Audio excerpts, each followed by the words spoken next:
Evelyn Harper's hands were shaking so badly she couldn't get the key into the lock. Not because she'd forgotten how, because her daughter was standing in the doorway, blocking the frame like a wall, and her son was behind her with his arms folded, eyes hard, like they were looking at a stranger instead of the woman who had raised them. "Mom, you can't come back inside," Linda said, voice sweet in that way that felt worse than shouting. "We talked about this."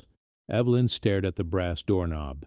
The same doorknob she'd polished every spring, the same door she'd opened 1,000 times with grocery bags cutting into her fingers, with birthday cakes, with Christmas wreaths, with soup when one of them was sick. The porch light glowed warm behind Linda's shoulder, spilling gold onto the welcome mat that still said Harper in fading black letters. Welcome. It hit Evelyn like a joke she didn't understand. Her suitcase sat on the porch step, the cheap plastic kind you buy when you don't plan to travel far. It was stuffed with whatever they'd let her take in 10 frantic minutes. 2 sweaters, a photo album, her Bible, and the bottle of heart pills she'd almost forgotten on the kitchen counter. She swallowed, her throat dry. Just let me sit in my own living room," she whispered. 10 minutes. I'll call a cab. I'll go wherever you want. I just need—" Mark stepped forward. He wasn't yelling either. He didn't have to. His calm was sharp.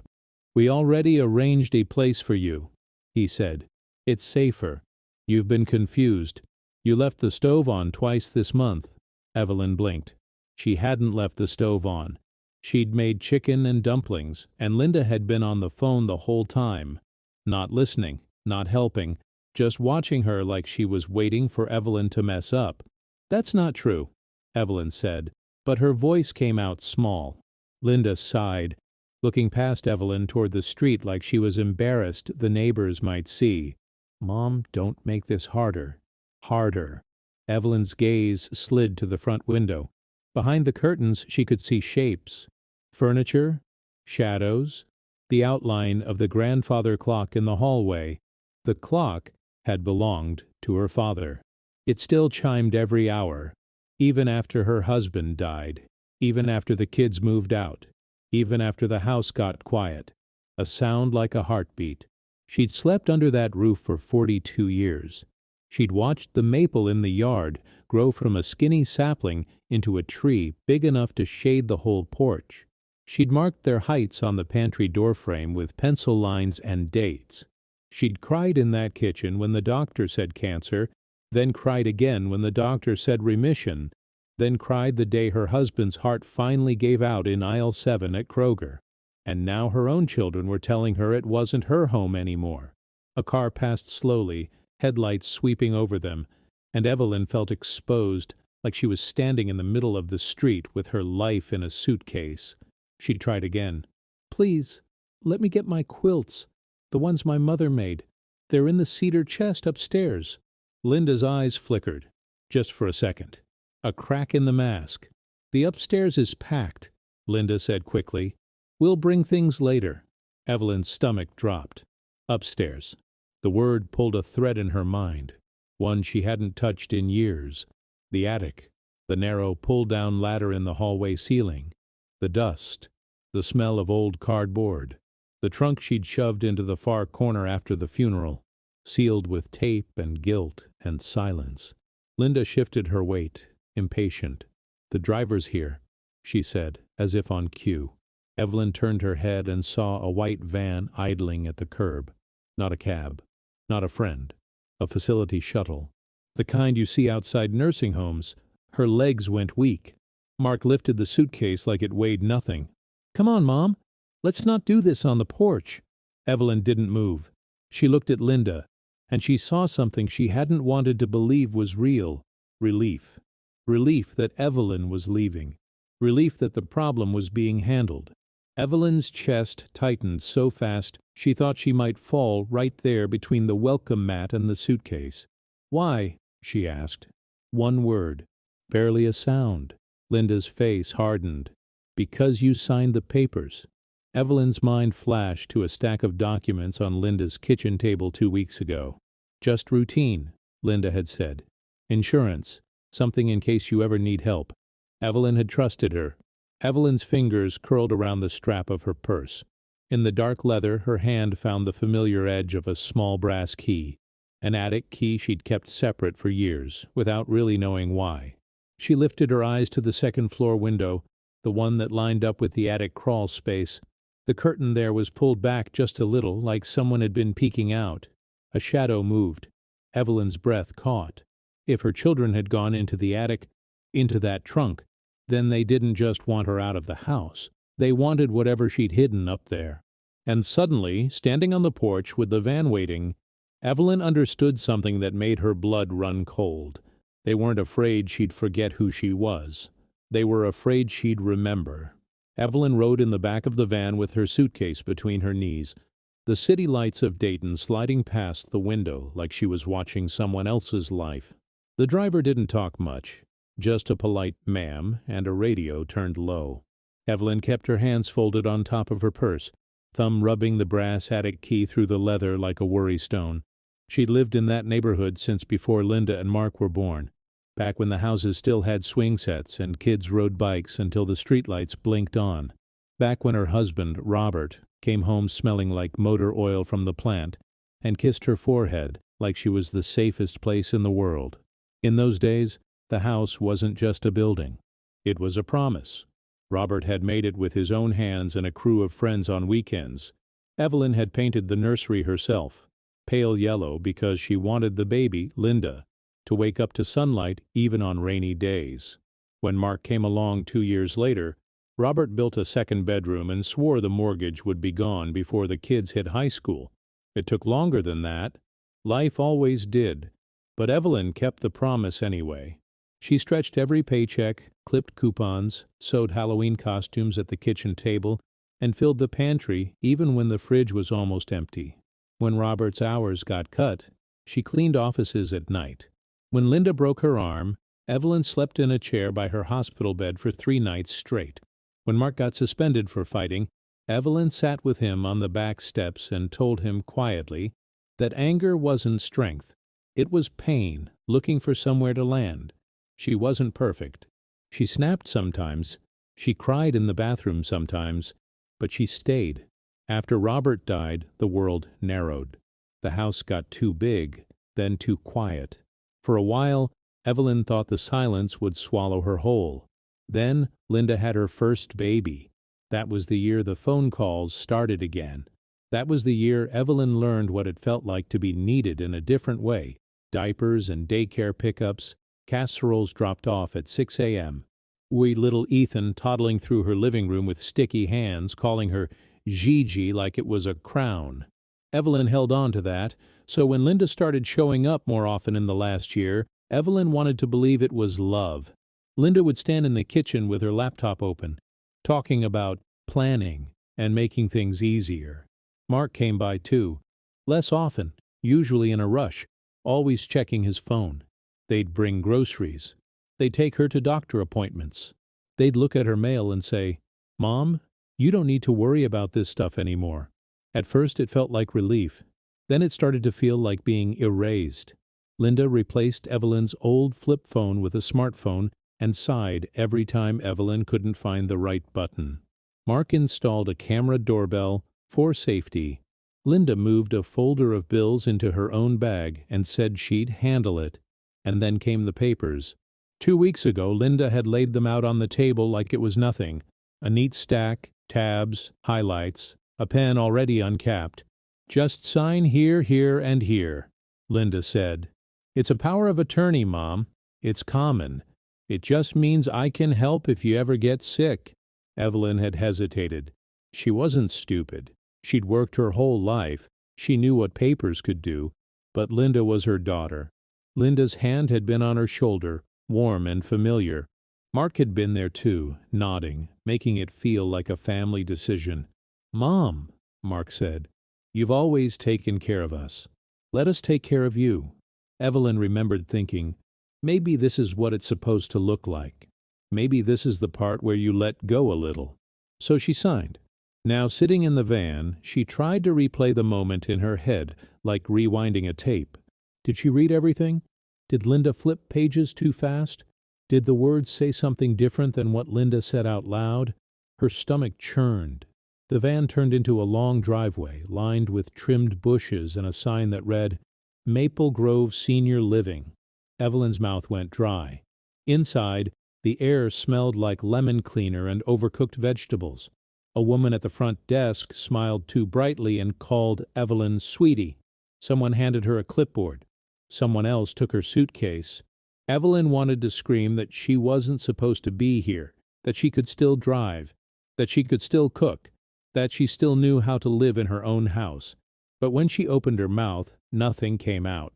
They showed her a room with a twin bed and a window that faced a parking lot, a dresser that wasn't hers, beige walls, a small bulletin board already pinned with activities, bingo night, chair yoga, movie matinee. Evelyn sat on the edge of the bed and felt the weight of everything she'd lost pressed down on her ribs. A knock came at the door. Linda stepped in, glancing around like she was inspecting a hotel room. "This is nice," Linda said, too fast. "See, you'll have friends. People your age." Evelyn stared at her. "My age," she repeated, like it was a disease. Mark leaned against the doorframe, arms crossed. "We'll come by this weekend," he said, already half turned away. Evelyn's voice shook. "Why are you doing this?" Linda's smile faded. "Mom, don't start. We did what we had to do." "What you had to do," Evelyn whispered. "Or what you wanted." Linda's eyes flashed. "You don't understand how hard it is to manage everything. Your house is... it's too much. And honestly, it's not safe anymore." Evelyn swallowed. "My house is safe." Linda stepped closer and lowered her voice. "Listen to me. Don't make this a fight. You signed the papers, it's done." Then Linda reached into her bag, pulled out Evelyn's house keys, and dropped them into her own pocket like it was nothing. Evelyn's heart slammed. "Those are mine." Linda's face went flat. "Not anymore." Mark finally spoke, quiet and cold. "Mom, if you cause trouble, we can make it worse. Don't do that." They left without hugging her.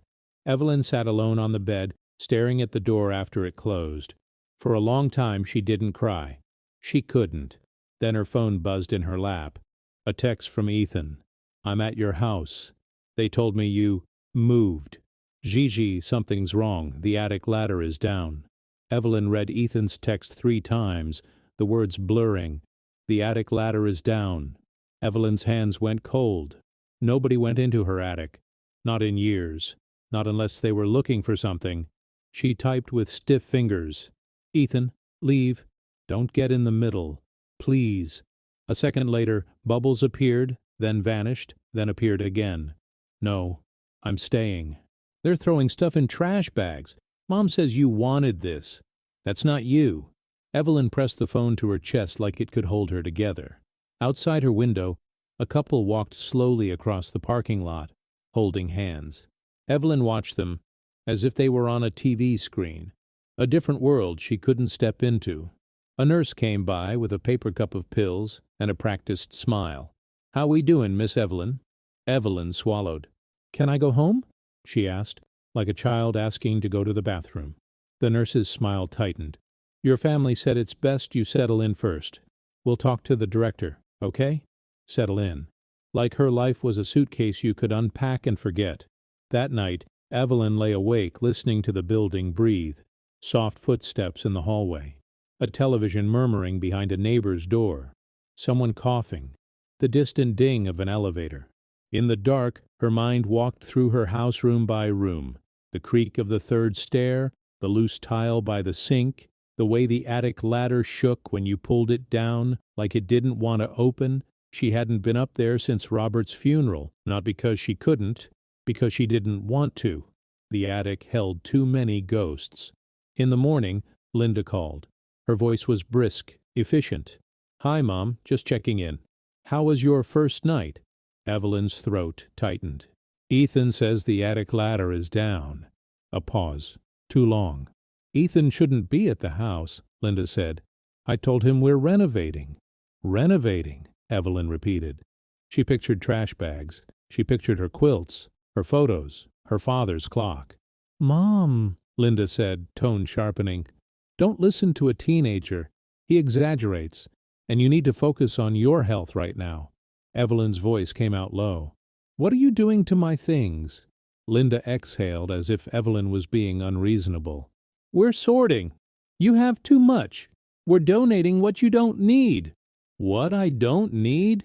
Evelyn whispered, and a laugh almost escaped her because it was so cruel it didn't make sense. Linda softened her voice again like she was flipping a switch. "Mom, I have to go. Please try to enjoy the activities. There's a crafts hour today." Evelyn stared at the phone after the call ended. Crafts hour. She thought of her hands, once strong enough to knead dough for 10 loaves, now trembling around a plastic cup. She didn't want crafts. She wanted her front porch, her maple tree, her grandfather clock chiming like a heartbeat. At lunch, she sat at a table with 3 other residents. One woman talked about her cats. Another man complained about the soup. Everyone smiled politely, like strangers on a bus. Evelyn smiled too, because that's what you do when you're trying not to fall apart. When the activity director stopped by and asked if Evelyn wanted to join bingo night, Evelyn nodded even though she didn't care about bingo. She cared about staying awake, staying sharp, staying herself. If you're still with me right now, take a second and hit like. Not for me, because stories like this happen quietly in real life, and the only way they get seen is when people keep watching and sharing them. And tell me in the comments where you're listening from, because I need to know this reaches beyond one lonely room. That afternoon Ethan called. Evelyn answered on the first ring. "Ethan?" His voice was tight. "Gigi, I found a trash bag in the driveway. It's full of your stuff, like your life. And there's this old trunk upstairs. It was pulled out of the corner." Evelyn's breath caught. "What trunk?" "The one in the attic," Ethan said. "It's taped up, but the tape is cut. Someone already opened it." Evelyn's fingers clenched around the phone. The trunk. She could see it in her mind. Dark wood, brass corners, a faded luggage label from 1982. The one Robert had carried when they drove to Tennessee for their anniversary. The one she'd used later to hide things she couldn't bear to look at. What was inside? Evelyn whispered. Ethan hesitated. "I didn't open it. Mom and Uncle Mark came upstairs when they heard me. They yelled. Mom grabbed my arm so hard it left a mark. Then she said, if I didn't leave, she'd call the police." Evelyn's heart pounded. "Are you okay?" "I'm fine," Ethan said, but his voice cracked. "Gigi, I'm scared. They're acting like you're already gone." Evelyn's eyes burned. "Listen to me," she said, forcing steadiness into her voice. "You don't go back there alone. Do you hear me? Don't let them hurt you." Ethan swallowed. "Then what do we do?" Evelyn stared at the brass key in her palm. "We go back together," she said, and the words surprised even her. Ethan went quiet. "How? They won't let you leave." Evelyn looked at the locked cabinet in the corner of her room, where the staff kept residents' medications. She looked at the schedule on the wall, the controlled minutes of her day. Then she whispered, "I'm not asking permission." A knock sounded at her door. Evelyn froze. The director of Maple Grove stood in the doorway with a folder in her hands and a serious expression. "Mrs. Harper," she said, "we need to talk about a legal document your daughter brought in this morning." Evelyn's blood ran cold. "What document?" she asked. The director lifted the folder. "Emergency guardianship," she said. "It says you're not allowed to leave." Evelyn sat across from the director in a small office that smelled like coffee and printer ink. A framed photo of smiling seniors hung on the wall, the kind of picture that tried too hard to prove everyone was happy. The director, Ms. Caldwell, slid the folder across the desk. "Your daughter filed this through the county," she said carefully. "Temporary, pending review. It claims you're at risk of harming yourself or others." Evelyn stared at the words as if they were written in another language. At risk. Harming yourself. She wanted to laugh. She wanted to throw the folder across the room. Instead, she whispered, "I've never hurt anyone in my life." Ms. Caldwell's expression softened. "I'm not saying you have. But these documents, they give her authority. Until the court date, we're expected to follow them." Evelyn's hands clenched in her lap. "So I'm trapped." I wouldn't use that word, Miss Caldwell said, but she didn't deny it. Evelyn took a slow breath. She forced her voice steady. When is the court date? 2 weeks, Miss Caldwell said. In the meantime, if you feel you've been wronged, you can request an advocate. There are legal aid services for seniors. Legal aid. 2 weeks. 2 weeks was enough time for Linda to empty the house. Enough time to sell it. Enough time to erase Evelyn like she'd never existed. Evelyn stood, her legs unsteady but her spine straight. Thank you, she said. It was the first time in a long time she'd thanked someone through gritted teeth. Back in her room, she closed the door and leaned against it, breathing hard. Her eyes went to the small mirror above the dresser. The face staring back at her looked older than it had last week. Not because of wrinkles, because of betrayal. She opened her purse and pulled out the attic key. The key was older than Linda, older than Mark. It had come from a different life, one Evelyn rarely spoke about. Before Robert, before the house, before the promise. When Evelyn was 19, her older sister Rose had been the brave one. Rose laughed too loud, danced in the kitchen, and swore she'd never be trapped in a small Ohio town forever. Rose married young anyway, because love feels like escape when you're 19. It didn't save her. Rose's husband drank. He hit walls. Then he hit Rose. Evelyn had begged her to leave. Rose always said, "Not yet. I'm figuring it out." Then Rose got pregnant. Linda, first, a sweet baby with Rose's dark eyes. Then Mark, 2 years later, with the same dimple in his cheek. Rose changed after Mark was born. She got quieter. She stopped laughing. One night, Rose showed up at Evelyn's apartment with the babies and a bruise blooming under her collarbone. She held a folded paper in her hand like it was a lifeline. "This is the deed," Rose whispered. "Dad put the property in my name before he died. The house on Maple Street. He said no man could take it from me." Evelyn remembered the smell of Rose's hair that night, smoke and cheap shampoo. Remembered the way Rose's hands shook. Rose pressed the key into Evelyn's palm. "If something happens to me," she said, voice breaking, "you go to the attic. The trunk. Everything's in there. Promise me." Evelyn had promised. A week later, Rose died. The official story was a car accident. Rainy road, hydroplaned, tragic.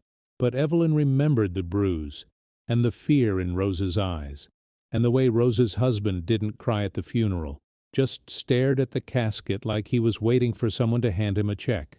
Evelyn took Linda and Mark in without hesitation. She told herself she was honoring Rose. She told herself love could fix what violence broke. She never told them the truth. She let them call her mom. She let them believe the Harper house was their childhood home by birthright, not by sacrifice. When Evelyn met Robert, she didn't know how to date with 2 small kids and grief in her pockets. Robert didn't flinch. He built a room for Linda and another for Mark, and he said, "Family is who you show up for." They married. They raised the kids. They built a life that looked ordinary from the outside. But the attic key stayed in Evelyn's purse for decades, a quiet reminder of a promise made to a dead sister. Evelyn hadn't gone back up there because it would mean opening Rose's life again. It would mean admitting that what happened to Rose wasn't just an accident. It would mean remembering what Evelyn had buried to survive. Now her children, Rose's children, had pulled down the attic ladder. Evelyn sat on the bed and called Ethan back. "Ethan," she said, "I need you to do something for me. Not today, not alone, but soon."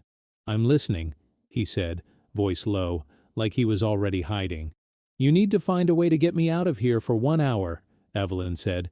"Just 1 hour. Enough to get into my attic." Ethan's breath caught. "Gigi, they said you can't leave." Evelyn looked at the activity schedule taped to her wall. On Thursdays, Maple Grove took residents to a local church for a short service, a supervised outing, a van, a stop. Evelyn's eyes narrowed. "We won't leave," she lied softly. "We'll just take a detour." There was a long pause on the line. Then Ethan whispered, "Okay, Thursday. I'll be there." Evelyn hung up and sat very still, listening to her own heartbeat. 2 days later, Thursday came. The van ride was slow, filled with hymns and polite chatter. Evelyn sat by the window, hands folded tight, her whole body tense like a spring. When they arrived at the church parking lot, Ms. Caldwell and 2 aides helped residents inside. Evelyn walked carefully, smiling, playing the role of the compliant old woman. Inside, the lights were dim. The music was soft. People stood and sat and prayed. Evelyn slipped into a back pew and kept her eyes on the door. When the first hymn began, she saw Ethan through the side entrance, hoodie up, moving fast.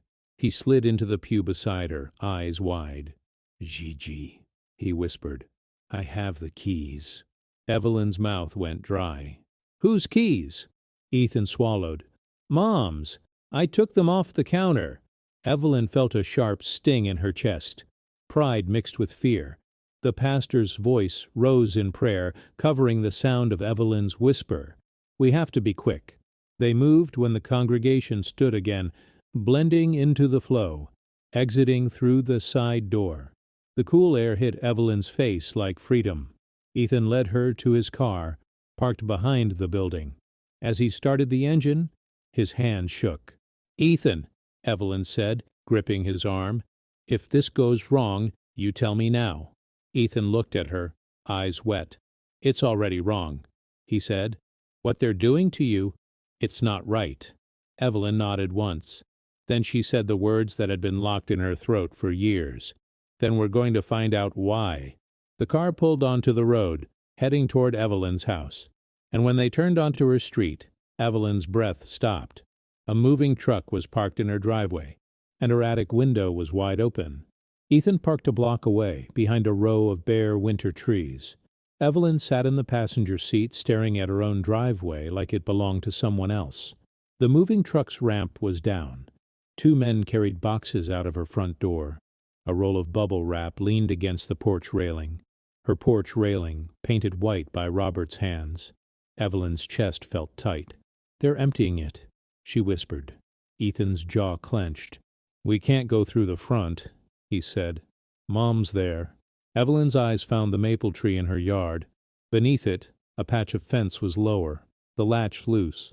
Robert had always meant to fix it. He never got around to it. Evelyn opened her door. "Then we go the way Robert used to when he forgot his keys," she said. They moved fast, hunched low, keeping to the side of the neighboring house. Evelyn's knees complained, but she didn't slow down. Her body remembered this place. Every crack in the sidewalk, every squeak in the gate. When they reached the back fence, Ethan lifted it just enough for Evelyn to step through. The air smelled like cold dirt, and the faint sweetness of the maple even in winter. Evelyn's throat burned. They crept to the back door, the kitchen door. Evelyn held her breath and tried the knob. Locked. Ethan handed her the keys. Evelyn's hands trembled as she sorted through them. Silver, black plastic, then the old brass key, the one she recognized by feel. It slid into the lock like a prayer answered. The door opened. Inside, the kitchen looked both familiar and wrong. Her table was bare. The curtains were gone. The counter was crowded with cardboard boxes and permanent markers. Someone had stacked her dishes into crates like she was already dead. Evelyn's eyes snapped to the pantry door frame. The pencil marks were still there. Linda's height at 8. Mark's at 10. Ethan's tiny mark at 3. "Gigi," Ethan whispered, voice breaking. "This is insane." Evelyn didn't answer. She moved through the house like a ghost. Shoes silent on the hardwood Robert had refinished himself. In the living room, the sofa had been pushed to the center, wrapped in plastic. Her wedding photo was missing from the mantel. The grandfather clock still stood in the hallway, but its pendulum was still. Someone had stopped it. Evelyn's stomach turned. They reached the hallway ceiling, the square panel that hid the attic ladder. Evelyn reached up, fingers searching for the pull cord. It wasn't there. Someone had removed it. Ethan pointed. "It's in the corner," he whispered. The ladder was already down, leaning against the wall like an accusation. Evelyn climbed slowly, each step creaking under her weight. Her heart pounded in her ears. At the top, she pushed the attic hatch open and pulled herself through. Dust hit her like old breath. The attic was colder than the rest of the house. It smelled of cardboard, insulation, and time. Boxes were stacked along the rafters. Christmas decorations, Robert's tools, children's school projects. But the far corner was disturbed. The trunk was out. Its lid was open. Evelyn's mouth went dry. She crossed the attic floor carefully, stepping over insulation like snow. Her knees ached, but she didn't stop. Inside the trunk, papers were scattered. Some folders were missing. A photo album lay half open, pages torn. Evelyn's fingers shook as she lifted a folder labeled Rose, her sister's name. Under it were old documents, birth certificates, a marriage license, hospital records, a stack of letters tied with a faded blue ribbon. Evelyn's breath caught as she saw 2 pieces of paper on top, crisp compared to the rest. Adoption decree. Her name. Robert's name. Linda Marie Carter. Adopted by Evelyn Harper and Robert Harper. Mark Daniel Carter. Adopted by Evelyn Harper and Robert Harper. Evelyn's vision blurred. She'd known, of course. She had signed those papers decades ago, but seeing them in the open, in the light, felt like someone ripping the floor out from under her. Ethan leaned closer, eyes widening. "Gigi, what is that?" Evelyn swallowed hard. She could hear the sounds of the house below, the thud of footsteps, the low murmur of men talking, the scrape of furniture. "This," she whispered, "is why I stayed when I could have run." Ethan stared at the papers, his face pale. "Mom and Uncle Mark? They don't know?" Evelyn's voice cracked.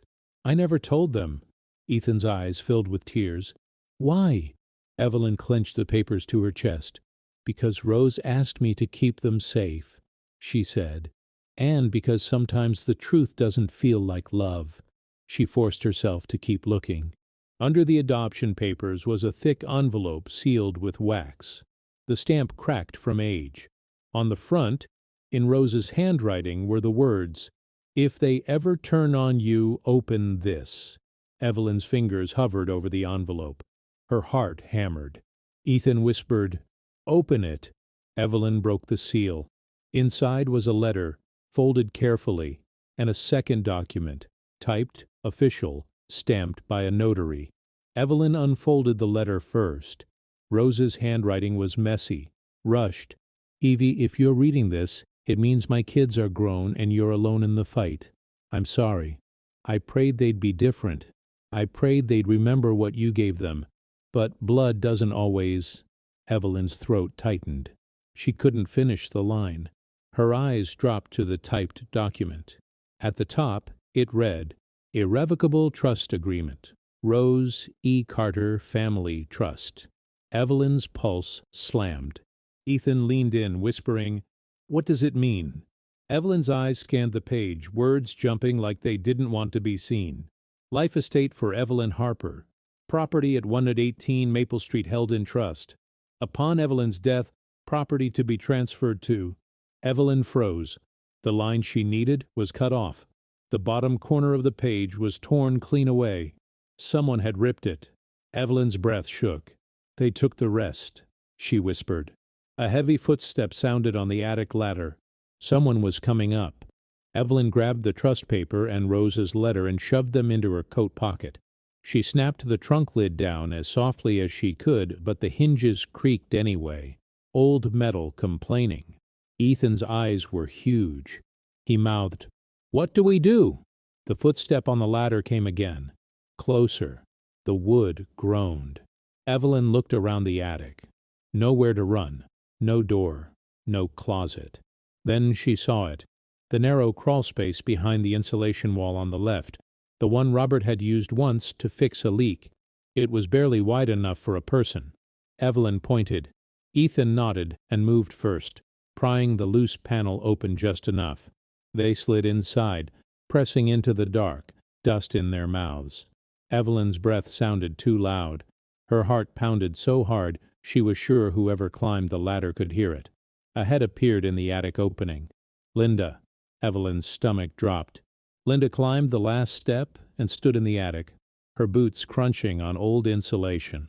She held her phone in her hand like a weapon. Her hair was pulled back tight. Her face wasn't the sweet, patient mask from Maple Grove. It was anger. "Ethan," Linda hissed. "I know you're up here. Get down here right now." Ethan's body tensed beside Evelyn. She grabbed his sleeve and held him still. Linda paced, looking around, scanning the attic like she could smell them. She walked toward the trunk, slow and careful. Evelyn held her breath. Linda touched the trunk lid. Then she yanked it open. The hinge squealed. Linda stared down. Her shoulders tightened. She reached in and rummaged, flipping papers, checking for something specific. Her breathing changed. She knew. Linda's voice went low, sharp. "Where is it?" she muttered. She spun, eyes sweeping the attic again. "Mom?" she called, and the way she said it made Evelyn's skin crawl. Like the word wasn't love, it was control. Evelyn didn't move. Below, a man's voice called Linda's name from the hallway. The movers. Mark. Someone. Linda snapped her head toward the hatch. "I'll be right down," she yelled, then turned back and stared at the trunk again, jaw clenched, thinking. Finally, she slammed the lid and stormed toward the ladder. Evelyn stayed frozen in the crawl space until she heard Linda's footsteps fade downstairs. Only then did Evelyn exhale. Ethan whispered, "She's looking for something." "I know," Evelyn whispered back. "And she knows we're here." They waited another full minute, listening for any movement above. Nothing. Evelyn crawled out slowly. Her knees screamed. She didn't care. They moved quickly down the ladder, heartbeats racing. Evelyn stepped into the hallway just as Mark's voice boomed from the living room. "Linda! The buyer's agent is calling again." Buyer. Evelyn's vision narrowed. They were selling her house. Not someday. Now. Ethan grabbed her hand. "This way," he whispered, pulling her toward the back door. They slipped out through the kitchen and cut behind the neighbor's garage, staying low until they reached Ethan's car. Evelyn's breath came in short bursts as Ethan drove away. In her pocket, Rose's letter pressed against her palm like a living thing. At the church parking lot, Ethan helped Evelyn back into the Maple Grove van just before the aides began counting heads. Evelyn lowered her eyes, played the fragile resident again, and climbed in. Nobody noticed. Or maybe they did, and they chose not to. Back in her room, Evelyn locked the door and spread the papers on her bed like evidence in a crime scene. Adoption decree, Rose's letter, the torn trust document. Evelyn read Rose's letter slowly, the words landing like stones. Rose wrote about her fear, about her husband, about money, about the property on Maple Street, her father's last gift. Then came a line that made Evelyn's hands shake harder. "If my kids ever try to take the house from you, it's because they'll think it's theirs. They'll be wrong. The trust is written to protect you and to protect what Dad wanted. Don't let anyone change it. Don't let them bully you into signing anything again." Evelyn looked at the torn trust page. They were trying to change it. Her phone buzzed. A voicemail notification from a number she didn't recognize. Evelyn hesitated, then pressed play. A woman's voice spoke, calm and professional. "Mrs. Harper, my name is Claire Brooks. I'm an attorney with Montgomery County Senior Legal Aid. Maple Grove contacted our office about your emergency guardianship situation. If you'd like to talk, I can come by tomorrow morning." Evelyn felt something she hadn't felt in days. Hope. The next morning, Claire Brooks walked into Evelyn's room with a laptop bag and a no-nonsense expression. She looked 30-something, hair in a neat bun, eyes sharp. She didn't call Evelyn sweetie. She sat at the small table and said, "Tell me what happened. From the beginning. And don't protect anyone." Evelyn told her. The papers, the van, the attic ladder, the trunk. Claire listened without interrupting, taking notes. When Evelyn laid Rose's letter and the trust page on the table, Claire's eyes narrowed. "This is important," Claire said quietly. "Very important." Evelyn's voice trembled. "It's torn. They took the bottom." Claire nodded. "We can get a copy from the recorder's office. If it was notarized, there's a trail." Evelyn swallowed. "Can you stop them from selling my house?" Claire looked her in the eyes. "If the trust says what I think it says, yes. And if your daughter used a power of attorney to move assets for her own benefit, that's serious." Evelyn's stomach twisted. "I don't want them arrested," she whispered. "I just want my life back." Claire's voice softened for the first time. Sometimes getting your life back requires telling the truth out loud. Claire opened her laptop. "I'm going to pull the deed history," she said. "Give me a minute." Evelyn watched the screen fill with lines of text and county record links. Claire clicked, scrolled, clicked again. Then Claire stopped. Her face went still. "What?" Evelyn asked. Claire turned the laptop slightly so Evelyn could see. A document titled, "Warranty Deed, Transfer of Property, recorded 7 days ago. Grantor, Evelyn Harper. Grantee, Linda Harper." Evelyn's breath vanished. "I never signed that," she whispered. Claire's eyes were hard now. "I know," she said, "because the signature doesn't match any of your previous records." "Diot," Claire leaned closer and lowered her voice. "And Mrs. Harper, it looks like someone forged your name." Claire moved fast. Within 24 hours, she filed an emergency motion to challenge the guardianship and requested a temporary restraining order to stop any sale or transfer of the Maple Street property. Maple Grove's director, Ms. Caldwell, backed her up with a sworn statement that Evelyn was lucid, oriented, and clearly distressed by her children's actions. For the first time since the van ride, Evelyn felt like someone was standing beside her instead of over her. But standing beside her didn't erase the fear, because Linda and Mark still had the house keys. They still had access to everything Evelyn owned, and if they had forged her signature once, they could do it again. On Friday morning, Claire picked Evelyn up from Maple Grove in her own car, legally this time, with paperwork and the facility's cooperation. Evelyn wore her best coat, the one Robert had bought her from Macy's 20 years ago. She wanted to feel like herself, not like a patient. They drove downtown to the county recorder's office. The building was old, stone and glass, with security guards at the entrance and metal detectors that made Evelyn's stomach tighten. Claire guided her through, hand steady on Evelyn's elbow. "Deep breath," Claire murmured. "You're doing great." Inside, fluorescent lights hummed overhead. People waited in plastic chairs, clutching folders. The air smelled like paper and stale coffee. Claire spoke to a clerk behind a thick glass window. She slid Rose's trust page under the slot, then typed something into her phone. The clerk disappeared and returned with a stamped copy of a document folder. Claire opened it on a table in the corner. Evelyn watched her eyes move quickly over the pages. "Here it is," Claire said softly. She turned the last page toward Evelyn, the part that had been torn away in the attic. Evelyn's breath hitched. It spelled it out in plain, cold language. The property at 118 Maple Street was held in the Rose E. Carter Family Trust. Evelyn Harper was granted a life estate, meaning she had the right to live there for the rest of her life, protected from anyone trying to force her out. And upon Evelyn's death, the property was to be sold, with proceeds funding a scholarship at the local community college. The Rose Carter Memorial Scholarship for single mothers escaping domestic violence. Evelyn's eyes burned. Rose had turned her pain into a lifeline for someone else. Evelyn had kept the trust safe for decades, until her own children tried to rip it apart. "They have no legal right to the house while you're alive," Claire said. "None. And they definitely can't transfer it into their own names." Evelyn stared at the words, shaking. "So, they knew?" Claire tapped the page. "Someone knew. Your daughter didn't do this by accident. She went looking.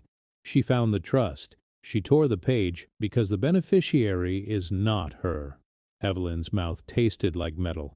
"Mark helped," she whispered. "He always helps her." Claire nodded slowly. "We'll prove it." On the way back to the car, Evelyn stopped and sat on a bench in the lobby. The weight of the truth pressed down on her chest. Claire knelt in front of her. "Mrs. Harper," she said gently, "I have to ask you something hard." Evelyn looked at her. "Linda and Mark," Claire said. "Are they your biological children?" Evelyn's stomach flipped. She glanced around as if someone might hear. "No," she whispered. "They were my sisters. I adopted them." Claire held her gaze, calm. "Do they know?" Evelyn swallowed. "No." Claire's expression softened with something like sadness. That matters, she said, because if this ends up in court, the trust, the adoption, all of it, it may become part of the record. Evelyn's hands trembled in her lap. I raised them, she said. I love them. That has to matter more than blood. It does, Claire said. Morally, emotionally, but legally we need to be ready for what they might say when they're cornered. Evelyn stared at the courthouse doors. They'll say I'm crazy. Claire nodded. And we'll show you're not. Back at Maple Grove, the mood shifted. The staff became careful, formal. The director spoke to Evelyn with new respect, like she'd suddenly become a person again. But Linda and Mark were not quiet. That night, Evelyn's phone rang. Linda. Evelyn hesitated, then answered. Mom? Linda said, voice trembling with rage. Where were you today? Evelyn's mouth went dry. I went downtown, she said. With an attorney. Silence. Then Linda's breath, sharp. You have no right, Linda hissed. Evelyn's voice shook, but she forced it steady. I have every right. It's my home. Linda laughed, bitter. Your home? You can't even take care of yourself. You're being manipulated. Evelyn's chest tightened. I was manipulated when you put papers in front of me and lied. Linda's voice rose. You signed them. You always do this. Act like a victim when you don't get your way. Evelyn closed her eyes. The years of swallowed arguments pressed against her throat. I didn't raise you to do this, she whispered. Linda's voice went icy. You didn't raise me, she said. Evelyn's eyes snapped open. What did you say? She asked. Linda paused, like she'd realized she'd stepped into something dangerous. Then she said, slower, crueler, You're not my real mother anyway. I found the papers. I know. Evelyn felt like the room tilted. The secret she'd guarded for decades had been ripped open by the very person she'd protected it from. Evelyn's voice broke. Linda, I loved you. Linda scoffed. Save it. You think you can take the house from us? Fine. But if you go to court, I'll tell everyone what you did. I'll tell everyone you lied to us our whole lives. I'll tell Ethan. I'll tell the whole family. And then we'll see who looks like the monster. The call ended. Evelyn sat on the edge of her bed, shaking. The phone still pressed to her ear like it might ring again. Claire had warned her. The truth would come out. But Evelyn hadn't expected it to come out like a weapon. If you've ever had someone use your love against you, subscribe, not because it fixes anything, but because you deserve to know you're not alone. And if you've lived through something like this, drop a comment, just a sentence. Sometimes the smallest voice helps someone else breathe. The next morning, Ms. Caldwell knocked on Evelyn's door. Mrs. Harper, she said carefully, there are 2 police officers in the lobby. They say your daughter requested a welfare check, and she's here, with paperwork. Evelyn's blood went cold. What paperwork? She whispered. Ms. Caldwell swallowed. She says she has a court order, and she wants to take you back into her custody today. Evelyn stood, legs unsteady. In the hallway she could already hear Linda's voice, loud, confident, like she owned the building, and Evelyn realized the fight wasn't coming. It had arrived. The lobby of Maple Grove felt smaller with police in it. 2 officers stood near the front desk, hands resting on their belts, faces neutral. Linda stood beside them in a tailored coat, makeup perfect, a folder tucked under her arm like she was walking into a business meeting. Mark was with her. He kept his eyes on the floor, jaw tight, like he hated being there but couldn't stop himself. Evelyn walked in with Ms. Caldwell at her side. Her knees felt like they might buckle, but she kept her chin up. She held Rose's trust papers in her purse like a shield. Linda's eyes locked onto her the second she appeared. There she is, Linda said loudly, turning to the officers. Look at her. She's confused. She doesn't even understand what she's doing. Evelyn's throat tightened. One of the officers glanced at Evelyn. Ma'am, he said, calm, we're here to make sure you're okay. Your daughter says you left the facility without authorization. Evelyn's mouth went dry. I left with permission, she said, with my attorney. Linda scoffed. What attorney? Some stranger filling her head with nonsense. Evelyn's voice shook. Not nonsense. Facts. Linda opened her folder and waved a paper. I have emergency guardianship, she said. She's not allowed to make legal decisions. She's not allowed to leave. I'm taking her home. Evelyn's heart pounded. Home? She whispered. You mean my house you're selling? Mark flinched at that. His eyes flicked up, guilty for half a second. Linda stepped closer, lowering her voice just enough to feel like a threat. Mom, she said, teeth clenched behind a smile. Stop! You're embarrassing yourself. Evelyn's hands trembled at her sides. You embarrassed me when you locked me out, she said, louder than she meant to. A few residents in the hallway turned their heads. Linda's cheeks flushed. You're lying. So Evelyn took a breath, forcing her words out one by one. You forged my name. You tore up my sister's trust. You're using the law to trap me because you think I'm too old to fight. Linda's eyes widened, then narrowed. Sister? She repeated, like the word tasted bitter. Oh, so we're doing this now. Evelyn's mouth went dry. Linda turned to the officers, voice rising. See? She's delusional. She's making things up. She says she has a sister who owns the house. She's been telling stories all week. Evelyn felt the ground shift under her. Linda was rewriting history right in front of everyone. Then a familiar voice cut through the lobby. That's enough. Claire Brooks walked in, coat open, hair damp from the rain outside. She held a second folder in her hand, thicker than Linda's, and her eyes were calm in a way that made the room feel less dangerous. She stepped beside Evelyn and addressed the officers. I'm Claire Brooks, she said. Senior legal aide. I'm representing Mrs. Evelyn Harper. Here is a copy of our filed motion challenging the guardianship and a notice to Maple Grove that my client has the right to counsel and to communicate freely. Linda snapped, You can't. Claire didn't even look at her. She placed a document on the front desk. And this, Claire said, is a temporary stay request. It was submitted yesterday, pending the judge's review. No one is to remove Mrs. Harper from this facility against her will. The officer read, brow furrowing. This isn't signed by a judge, he said. Not yet, Claire replied. But if Mrs. Harper says she does not consent to leave with her daughter today, and you force her, that's a problem. The officer looked at Evelyn. Ma'am, he said, gentler now, do you want to go with your daughter? Evelyn's mouth felt full of sand. Linda's eyes burned into her, daring her. Evelyn thought of the porch, the suitcase, the van. She thought of Rosa's handwriting. Don't let them bully you.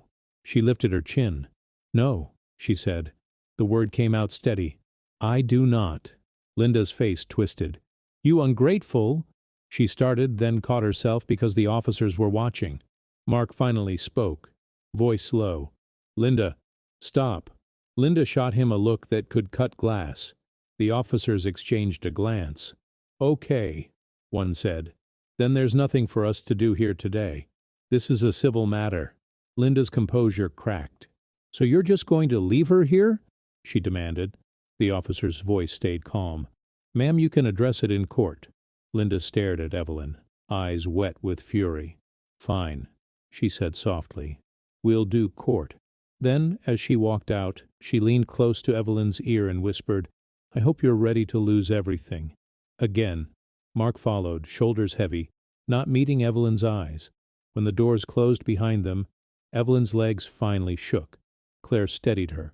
You did the right thing, Claire murmured. Evelyn swallowed hard. It doesn't feel right, she whispered. It feels like war. Claire nodded. Sometimes protecting yourself is war, especially when the people hurting you know all your soft spots. That afternoon, Claire took Evelyn to her office in a modest building near downtown. She made tea and laid out the next steps like a roadmap. Challenge the deed transfer, request a forensic signature review, report suspected elder financial abuse, and secure the trust documentation. Evelyn listened, but her mind kept looping back to Linda's words. You're not my real mother anyway. Claire noticed the tremor in Evelyn's hands. We don't have to talk about the adoption in court unless it becomes necessary, she said. But Linda is already using it emotionally. She'll try to shame you. Evelyn stared at her tea. I was ashamed first, she admitted. Not of them, of what happened to Rose. Of what I didn't stop. Claire's voice stayed gentle. You were 19, she said. You did what you could with what you knew. Evelyn's eyes filled. I promised Rose I'd keep them safe. Claire nodded. And you did. Now you have to keep you safe. Claire made a call, while Evelyn sat quietly. Evelyn heard the words notary and recorded deed and power of attorney misuse. Claire's jaw tightened as she listened. When she hung up, she looked at Evelyn. We found the notary who stamped the deed transfer, she said. A woman named Diane Foster. She works out of a shipping store on Main Street. She says your daughter came in with you. Evelyn's stomach dropped. I was never there. I know, Claire said. Diane says she thought you looked tired and quiet. She says your daughter did most of the talking. She also says she felt pressured. Evelyn's hands shook. So Linda used someone who didn't care enough to ask questions. Claire nodded. And that helps us. But it also means Linda is willing to use strangers to make this look legitimate. Evelyn's voice went small. What else can she do? Claire's phone buzzed. She glanced at the screen, then her face tightened. What? Evelyn asked. Claire didn't answer immediately. She took a breath, then turned the phone toward Evelyn. It was an email from a real estate agent. Subject line, closing scheduled, 118 Maple Street, tomorrow morning.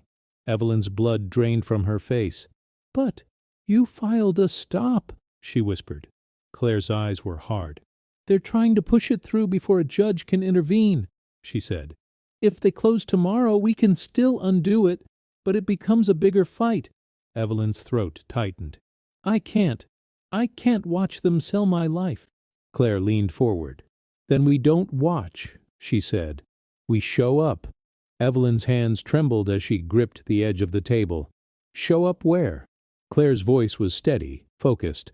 At the closing, she said, and we stop it in person. The closing was scheduled at 9:15 a.m. in a conference room at a title company near downtown. The kind of place with glass walls, fake plants, and a coffee station that tasted like it had been sitting there since yesterday. Evelyn sat in Claire's car outside the building, fingers gripping her purse so tightly her knuckles turned white. You don't have to go in if you don't want to, Claire said. I can handle the legal part. Evelyn stared at the doors. She saw Linda in her mind, sitting at a table, smiling for strangers, pretending this was normal. Evelyn shook her head. If I don't show up, she said, voice low, they'll tell themselves I didn't fight because I didn't care. I cared. I always cared. Claire nodded. Then we go in together. They walked through the lobby and into an elevator. Evelyn's heartbeat thundered in her ears. The elevator doors opened on the 4th floor, and Claire led her down a hallway lined with framed photos of smiling families holding house keys. Evelyn hated every single one. At the end of the hall, a conference room door stood open. Inside, Linda sat at the table with a pen in her hand. Mark sat beside her, tapping his foot. A real estate agent hovered near the coffee station, and across from them sat a middle-aged couple, the buyers, looking excited and nervous. On the table were stacks of papers, thick, official, final. Linda looked up and froze when she saw Evelyn. For a split second, Linda's face flashed with something raw, panic. Then she smoothed it away and stood. Mom, Linda said, voice too bright. What are you doing here? Evelyn stepped into the room, shoulders back. I live at 118 Maple Street, she said. So do my memories. So do my dead. I'm here because you're trying to sell my home. The buyer's smiles fell. The husband blinked. Wait, he said, looking at the agent. Is everything okay? The agent's face tightened. There seems to be a misunderstanding, she said quickly. Claire stepped forward. Not a misunderstanding, she said. An attempted fraudulent transfer. I'm Claire Brooks, representing Mrs. Evelyn Harper. Linda's eyes narrowed. Oh my God, she said, laughing like it was absurd. You dragged her here? Seriously, she's confused. Evelyn's voice shook, but she held it. I'm not confused. Mark finally looked up. His eyes flicked to Evelyn's face, then away. Claire placed a folder on the table. Here is a notice of dispute and a request for immediate halt to any closing pending court review, she said. This property is held in an irrevocable trust. Mrs. Harper has a life estate. Your deed transfer is contested as forged. The title officer, a woman with reading glasses, reached for the folder. She scanned the first page and frowned. This is serious, she murmured. Linda leaned forward, voice sharp. We have a recorded deed, she snapped. Everything is legal. Claire's tone stayed calm. Recorded doesn't mean valid. A forged signature is still forgery. The buyers shifted in their seats, uncomfortable now. The wife looked at Evelyn, eyes softening. Ma'am, she said quietly, are you saying you don't want to sell? Evelyn's throat tightened. I'm saying I never agreed to sell, she whispered, and I never agreed to be thrown out like trash. The husband stood slightly uncertain. We don't want any part of… Linda slammed her palm on the table. Sit down, she hissed, then caught herself and forced a smile at the buyers. I'm sorry, family drama. My mom, she's been having episodes. Evelyn felt heat rise in her chest. Episodes, she repeated. Linda turned to Evelyn, eyes hard. Don't do this, she said low. Not in front of strangers. Evelyn's voice cracked. You did it in front of neighbors, she said. On my porch. Mark's foot stopped tapping. He flinched almost. Linda's mouth tightened. You signed the power of attorney, she said. You agreed I could manage things. Claire shook her head. A power of attorney is a duty, she said. Not a weapon, not a blank check. Linda's eyes flashed. And what about what she hid? Linda snapped, turning suddenly to the room. You want the truth? She lied to us our whole lives. Evelyn froze. Claire's gaze flicked to Evelyn, a warning. Linda pointed at Evelyn like a prosecutor. She's not even our mother, Linda said, loud and sharp. She stole us. She kept secrets. She trapped us in her life. The room went silent. The buyers stared. The agent looked like she wanted to disappear into the wall. Evelyn's stomach twisted, shame rising like bile. For decades, she had carried that secret like a fragile glass she didn't want to drop. Now Linda had smashed it on the table. Evelyn's voice came out small.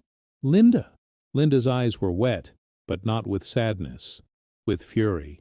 You don't get to play the victim, she said. You don't get to take this from us. We grew up there.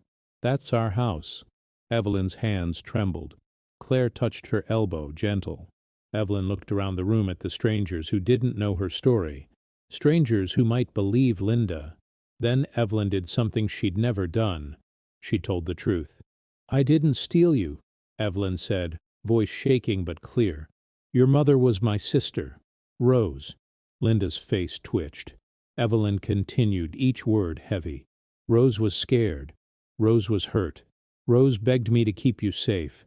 When she died, I took you in. I fed you. I held you when you had nightmares. I sat through your school plays and your fevers and your heartbreak.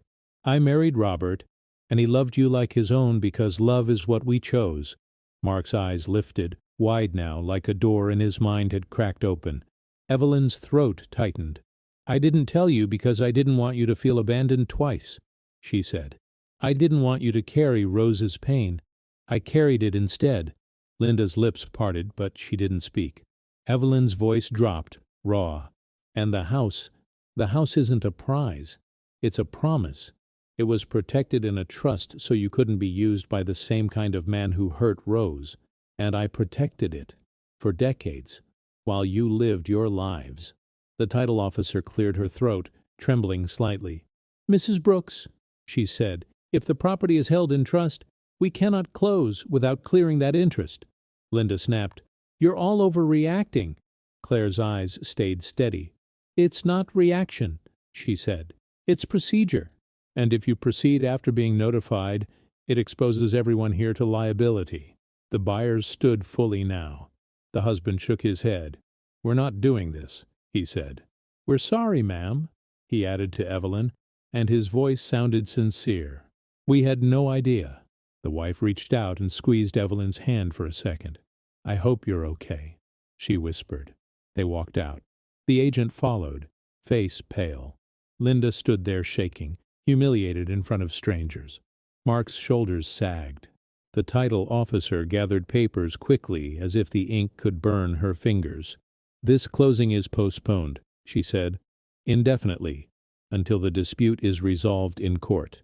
Linda's eyes flew to Mark. "Do something," she hissed. "Say something." Mark swallowed, looking at Evelyn like he was seeing her for the first time. "Linda," he started. Linda snapped, "Don't you dare!" Then the conference room door opened again. A man stepped in, tall, gray hair slicked back, leather jacket, eyes like dull stones. Evelyn's blood ran cold. She recognized him from the funeral photos, from the nightmares she'd never talked about. Tommy Carter, Rose's husband, the man who had scared Rose into shaking hands and whispered promises. He smiled like he belonged there. "Well," he said, looking at Evelyn, "look who's still standing." Linda's face tightened with something like relief. And Evelyn realized Linda hadn't just brought this fight to a closing. She'd brought a ghost.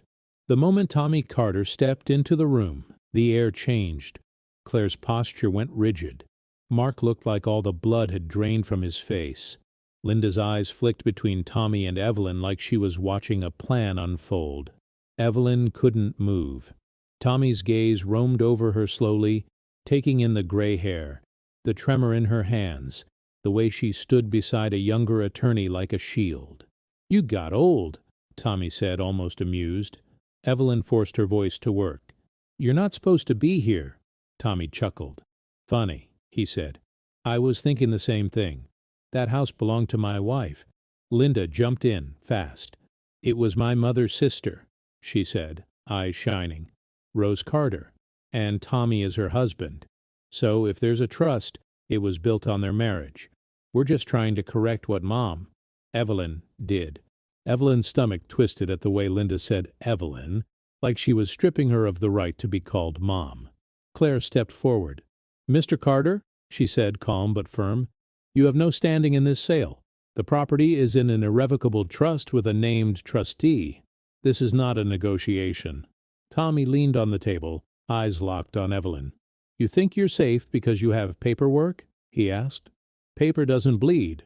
People do." Mark flinched. Evelyn felt fear crawl up her spine, old and familiar. She remembered Rose's bruise, Rose's shaking hands, Rose's whisper, "If something happens to me." Evelyn swallowed hard. "Rose didn't want you near that house," she said, voice trembling. "She was afraid of you." Tommy's smile faded. "Careful," he said softly. Linda snapped, "Don't rewrite history. She's making him sound like some monster." Evelyn's voice cracked. "Because he was." Silence. Tommy's jaw tightened. "You're going to regret talking," he said. Claire's voice cut in. "This meeting is over," she said. "Any further contact with Mrs. Harper can be directed through my office. And if you threaten my client again, I will document it and pursue a protective order." Tommy's eyes flicked to Claire, then back to Evelyn. "You always thought you were better than me," he said. "You always thought you could take what was mine." Evelyn's hands shook. "I took what Rose asked me to protect," she whispered. "And I did." Tommy straightened and looked at Linda. "Let's go," he said. "We'll handle this the right way." Linda hesitated, then followed him out. Mark stayed seated, staring at the table like it might open and swallow him.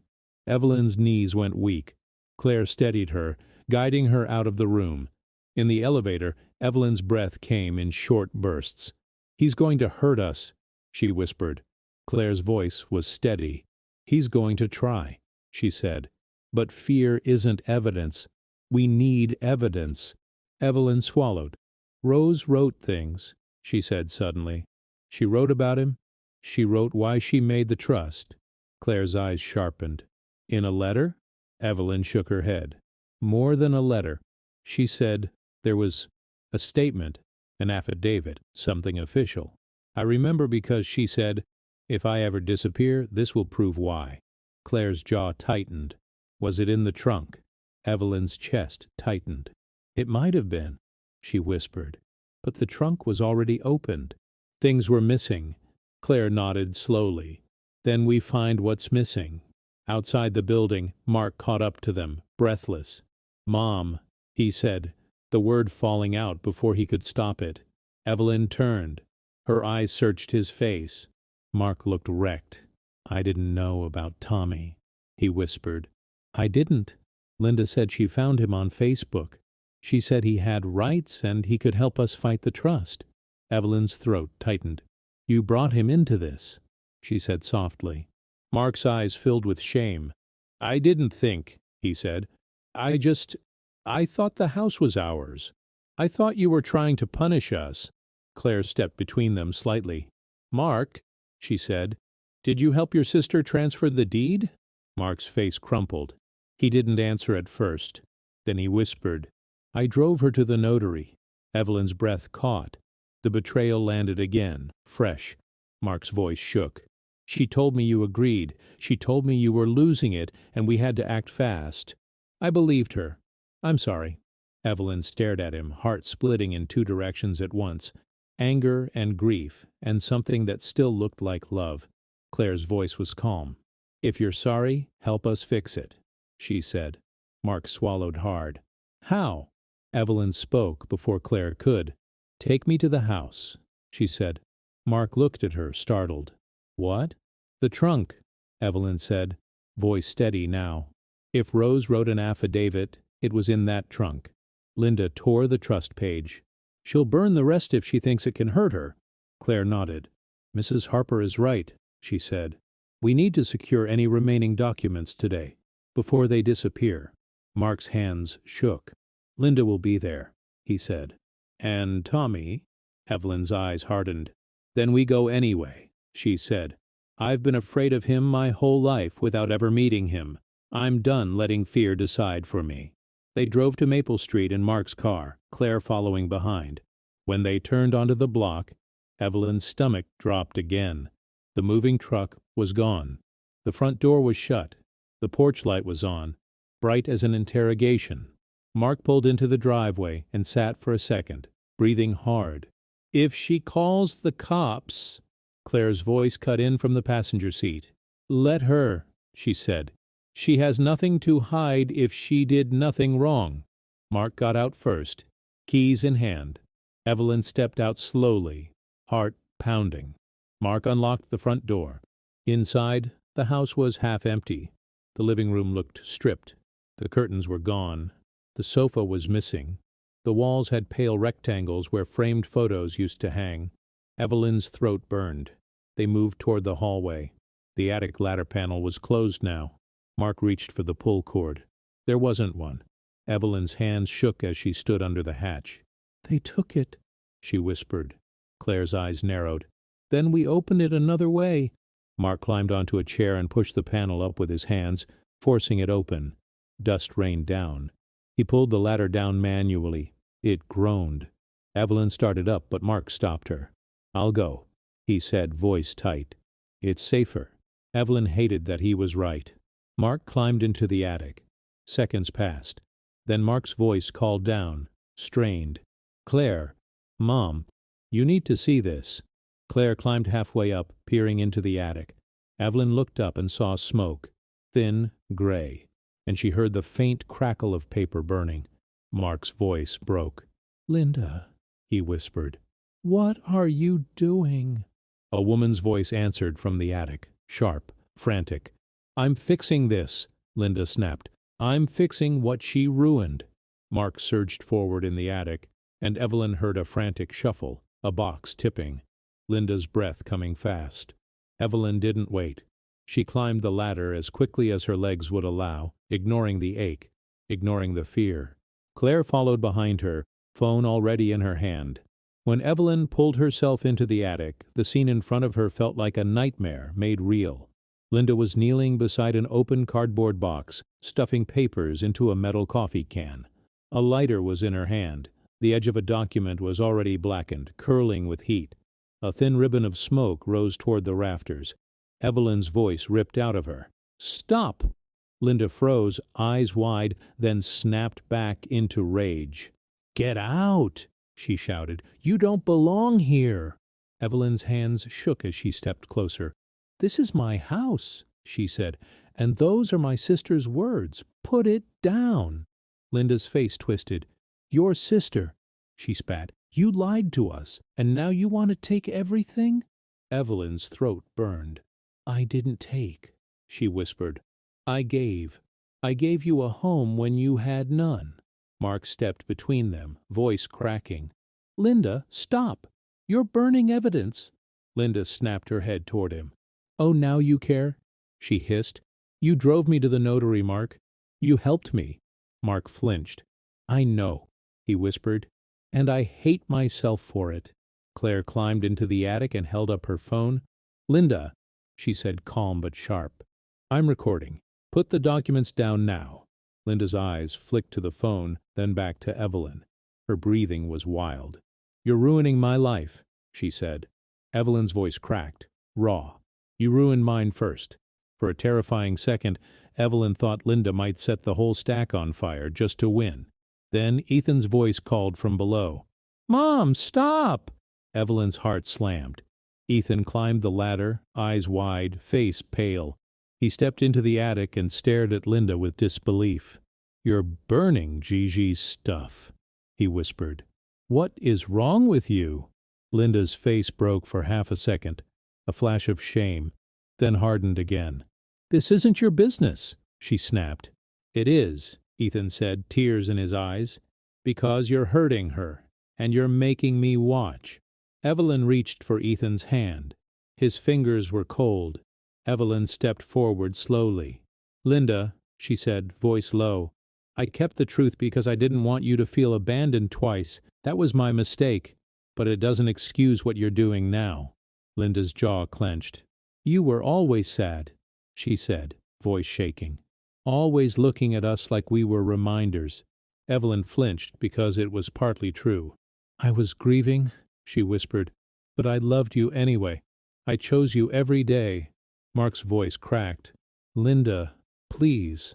Claire's eyes stayed steady. "Put the documents down," she said. "Right now."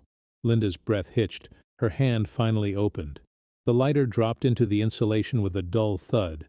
Evelyn moved fast, grabbing the coffee can and tipping it onto the attic floor. Claire stamped out the embers with her shoe. Mark pulled the half-burned papers free, hands shaking. Evelyn's fingers found one document still intact. Thick paper, signed, notarized. At the top it read, "Sworn Statement of Rose E. Carter, regarding domestic abuse and property protection." Evelyn's knees went weak.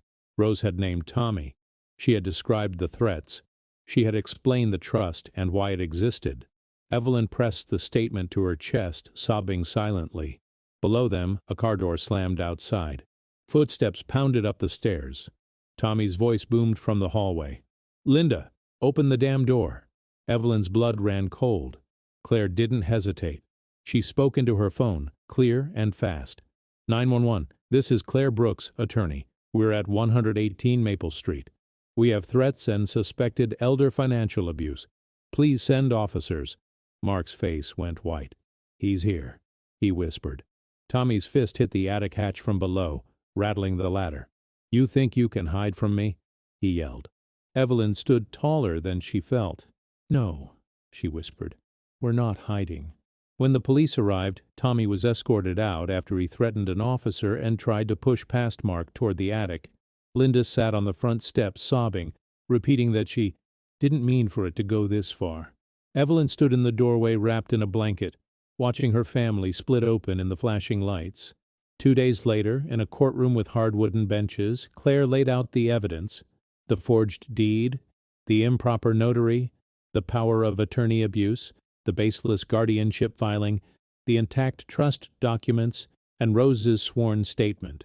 Evelyn stood when asked to speak. Her knees shook, but her voice didn't. "I am vulnerable," she said, "because I'm old, because I trusted my children. But I am not confused, and I am not disposable." Porch. The judge dissolved the emergency guardianship immediately. A protective order was granted. The sale was halted. The deed transfer was flagged as fraudulent and sent for investigation. Evelyn walked out of the courthouse feeling like she'd been carrying a mountain, and someone finally took it off her back. The first night back in her house, Evelyn sat in her own living room with Ethan beside her on the couch. Mark stood in the doorway, hands in his pockets, eyes red. "I don't expect forgiveness," Mark said quietly. "But if you let me, I want to help fix what I broke." Evelyn stared at him for a long time. Then she nodded once. "Start with the porch," she said. "Your father always meant to repaint it." Mark swallowed hard and nodded, tears spilling. Weeks later, Linda mailed a letter to Claire's office addressed to Evelyn. No return address. Just a single sentence inside. "I'm sorry I turned love into a transaction." Evelyn read it once, then folded it and placed it in the trunk in the attic beside Rose's statement. Not because it erased what happened, because it was part of the truth now. In the spring, Evelyn restarted the grandfather clock. The chime filled the hallway again, steady and alive. She met with the community college and signed the paperwork to secure the Rose Carter Memorial Scholarship, exactly as Rose intended. On the day the first scholarship was awarded, Evelyn watched a young mother accept it with shaking hands, eyes bright with fear and hope. Ethan hugged her and whispered, "You saved more than a house, Gigi." Evelyn smiled through tears. "Rose did," she whispered. "I just kept her promise. If this story moved you, subscribe and stay with us. And if you know an older person being pushed aside, share this story. Sometimes one shares the difference between silence and safety." That night, Evelyn sat on her porch under the maple tree. The street was quiet. The house behind her felt like a living thing again. She looked up at the attic window, not with fear this time, but with gratitude. For the documents that told the truth, for the sister who planned ahead, for the grandson who showed up, and for the moment she finally understood. You can lose your strength, you can lose the people you thought would never leave, but you don't have to lose your voice. Not if you're willing to open the attic door and let the truth breathe.